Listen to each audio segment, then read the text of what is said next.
What's good, YouTube? It's your man Rage King back with another one. Yes, another upload to the channel. And before we get started, I'd ask if you would please go down there and hit that like button, hit that sub button, hit that bell for notifications if you're new. Welcome to Rage Ranch TV. This is how we do. Raging Rebels make some noise.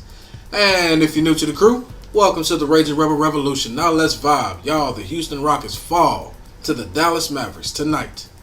Let's speak on it. Y'all, Luka Doncic is a bad man. He dropped a triple-double on us. He had 16 rebounds, a game-high 16 rebounds tonight. Absolutely torched our defense. We didn't have an answer for him. He had an answer for us at every which way he turned.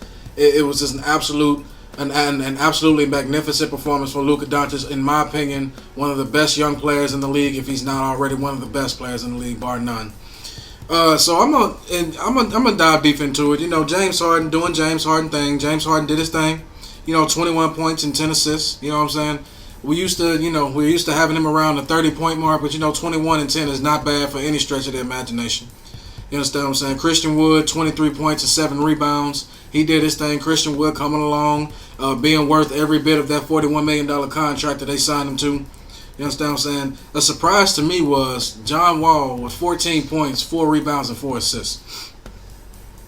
That worries me because we all know John Wall is an all-star caliber player. John Wall can play on any team and make that team better. You understand what I'm saying? Any team that needs a point guard anyway. John Wall is much more better than that. I think he is capable of much more. I'm going to just go ahead and chalk this up to being an off night for John Wall. You understand what I'm saying? Because he was tasked with trying to hold and defend Luka Doncic on and off throughout the night, if not the majority of the night. So trying to guard Luka Doncic is a daunting task for anybody, especially someone like John Wall. You tell him to go defend Luka Doncic and then go on the offensive end and still be John Wall. That's a lot to ask. Which leads me into my next point as to what I think the Rockets' two biggest problems are going into the season, or going further into the season. One of the biggest problems the Rockets have right now is they don't have any true size. You understand what I'm saying? DeMarcus Cousins only played 3 minutes tonight, y'all. He only played 3 minutes tonight. Now I understand he's coming off injury, but you need to let DeMarcus Cousins, if you're gonna try to get him to be healthy, if you're gonna get him to try to be the DeMarcus Cousins of old, you're gonna have to play him more than 4 minutes. Now I understand Coach Silas wants to get him back healthy, get him back in slowly. But I'm sure he's more than healthy enough to play more than 4 minutes. You understand what I'm saying? 3 to 4 minutes is not nearly enough to get someone in NBA shape, especially when you're trying to compete for a championship with someone that talented.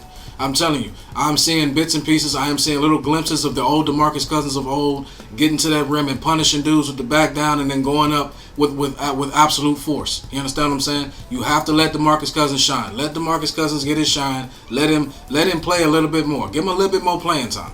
You understand what I'm saying? Another thing I think that's plaguing the Rockets right now and will plague them going forward, especially in this playoff run we're about to be on, is we don't really have any perimeter defenders. Now, with that being said, you can look at Christian Wood, to my big man point. You can say Christian Wood's a big man. Yeah, he can block shots, but he really got bullied by Willie Cauley-Stein. You understand what I'm saying? He's not really someone that can keep people off the board. You understand what I'm saying? He's more of a stretch four. He's a taller stretch four than he will ever be a 5. You understand what I'm saying? At least in my opinion. That's another reason why I think they need to go ahead and play more of DeMarcus Cousins. But going back to my point of having no real perimeter defenders, guys, other than having a 35, 36-year-old PJ Tucker, we really don't have any true perimeter defenders. You understand what I'm saying? Our best defenders are like maybe John Wall. You can maybe say Nwaba, maybe off the bench, but we don't really have someone we can go and be like, you know what?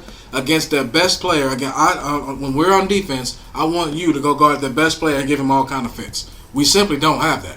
So without true size, and without true length on the perimeter to defend on the perimeter, without true perimeter defense, the Rockets, they can be good, but in order to compete for a championship, they're gonna need more. They're gonna need more perimeter defenders. That's why I didn't really like the Robert Covington trade. I understand why they made it, but I didn't like it for that very reason, because you taking a young 3-and-D guy, a pure 3-and-D guy, a guy that can defend the other team's best offensive player and still give you production on the offensive end at a reasonable contract that's hard to replace. You understand? It's not impossible, but it's hard to replace at such a valuable contract of which Robert Covington had. That's why I really didn't like that trade.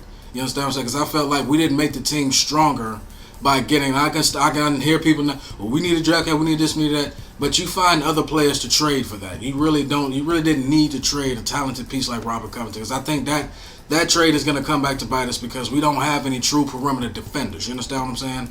PJ Tucker, we may have him, but he's in his mid-30s, y'all. He's in his mid-30s. That's young for a man, in life, but that's old in NBA basketball. You understand what I'm saying? He's not going to be able to stay in front of all of the younger, faster, shiftier, or the better offensive players in the league. He's not going to be able to stay in front of them all game long, like say he would 4 or 5 seasons ago. You understand what I'm saying? He's just not that caliber of player anymore.